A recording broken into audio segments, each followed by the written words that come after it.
কেন এটা নিচ্ছি, এটা আপনার ফাইলটা যে আমরা প্রসেস করব, হ্যাঁ আপনি 2 দিন পরে এসে বললেন আপা আমি তো যাব না, আপা আমার তো সমস্যা, এটা যেন না হয়, রাইট?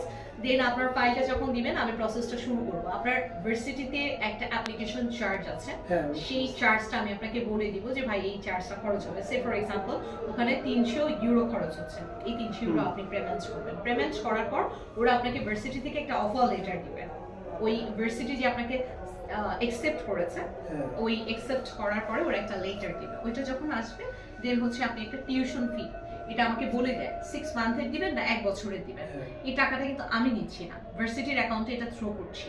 দেন এটা দেওয়া হবে, দেওয়ার পরে আপনার এম্বাসি অ্যাপয়েন্টমেন্ট ডেট নিতে হবে। ডেট নিয়ে দেন হচ্ছে আপনাকে এম্বাসি ফেস হতে হবে। এম্বাসি ফেস হওয়ার আগে কিছু কাজ আছে, আপনাকে একটা হেলথ ইন্স্যুরেন্স করতে হবে। দেন হচ্ছে আপনার ডকুমেন্টগুলো ফরেন মিনিস্ট্রি, এডুকেশন মিনিস্ট্রি থেকে অ্যাটাস্টেড করতে হবে, বোর্ড ভেরিফাইড করতে হবে। দেন যেটা করতে হবে আপনার হচ্ছে একটা হেলথ ইন্স্যুরেন্স লাগবে।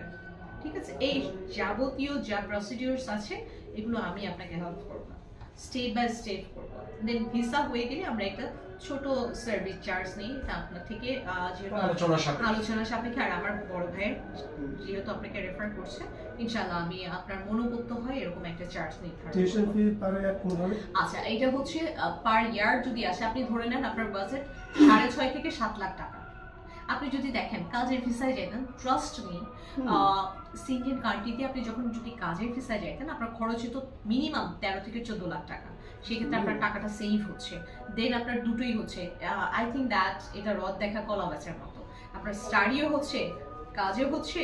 দেন আপনি ওইটা যখন প্রফেশনালি আপনি ডিপ্লোমাটা সেই প্রফেশনে যাবেন, আপনি জাস্ট আমাকে একটা ফোন দিয়ে বলবেন যে আপু I just complete my degree, then আমি আপনার জন্য জব কোথায় সুইটেবল আমি আপনাকে এটা হান্ট করে দেব। বুঝতে পেরেছেন? সো আপনি একটু ডিসিশন নেন ঠান্ডা মাথায়, দেন স্টার্ট করেন, এটা আপনার জন্য ভালো হবে। আর এটা রেশিওটা ভালো, স্টুডেন্টের ভিসার রিফিউজডের সংখ্যাটা কম। আমি তোমাকে বলবো সাজা, আমার এখানে লাগবে হলো 2 ল্যাঙ্গুয়েজ, এটা মাস্ট বি, এটা আমি আপনাকে হেল্প করব, নো প্রবলেম। তুমি সহযোগিতা পাইবা। আর আমিও তোমাকে পরামর্শ দিব, এদিক ওদিকে না দৌড়ে, তোমার হাতে সময় আছে, তুমি অন্য একটা বিজনেসের সাথে সম্পৃক্ত আমি জানি, টুকটাক আগাও এদিকে। আর স্টুডেন্টের ব্যাপারে এটা ফিউচার আছে। আর ফিনল্যান্ড তো জানোই ইউরোপের মধ্যে ক্লাস 1, হ্যাঁ ফিনল্যান্ড রেশিওটা ওদের র‍্যাঙ্কটাও ভালো, সব দিকে ভালো।